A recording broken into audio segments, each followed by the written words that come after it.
If you are experiencing issues with pairing your Apple Watch with your iPhone, here are some steps you can take to troubleshoot and resolve the problem.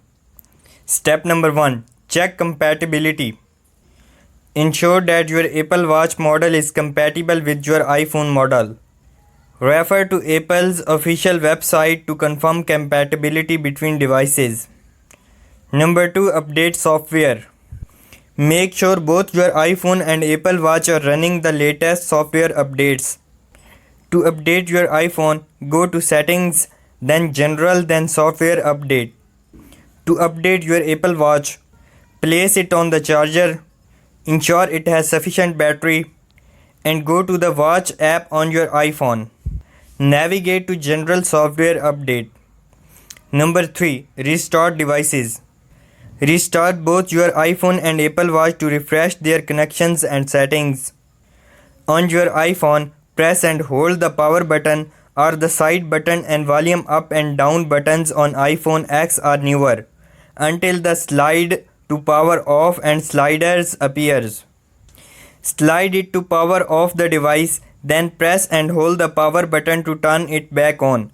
To restart your Apple Watch, press and hold the side button until the power off slider appears. Slide it to power off, then press and hold the side button again to turn it back on. Number 4. Ensure Bluetooth and Wi-Fi are enabled. Verify that both Bluetooth and Wi-Fi are enabled on your iPhone. Open the control center by swiping down from the top right corner, iPhone X or newer, or up from the bottom, iPhone 8 or older, and make sure the Bluetooth and Wi-Fi icons are highlighted. Number 5. Unpair and repair.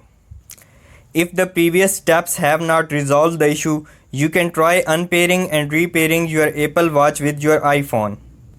On your iPhone, open the Watch app and go to My Watch tab. Tap on your watch at the top of the screen, then choose the eye icon next to your watch. Select Unpair Apple Watch and follow the prompts to complete the process. Afterward, set up your Apple Watch as a new device by following the initial pairing process. Number 6. Reset network settings. Resetting network settings on your iPhone can sometimes resolve pairing issues. Go to Settings, General, Reset network settings. Note that this action will remove saved Wi-Fi passwords and Bluetooth connections. So you will need to reconnect to Wi-Fi networks and repair Bluetooth devices. Number 7. Contact Apple Support. If you have tried the above steps and are still experiencing issues with App Watch pairing, it's recommended to reach out to Apple Support or visit an Apple store for further assistance. They can provide more specific guidance and troubleshooting based on your specific situation. Remember to ensure that your devices are charged and in close proximity during the pairing process.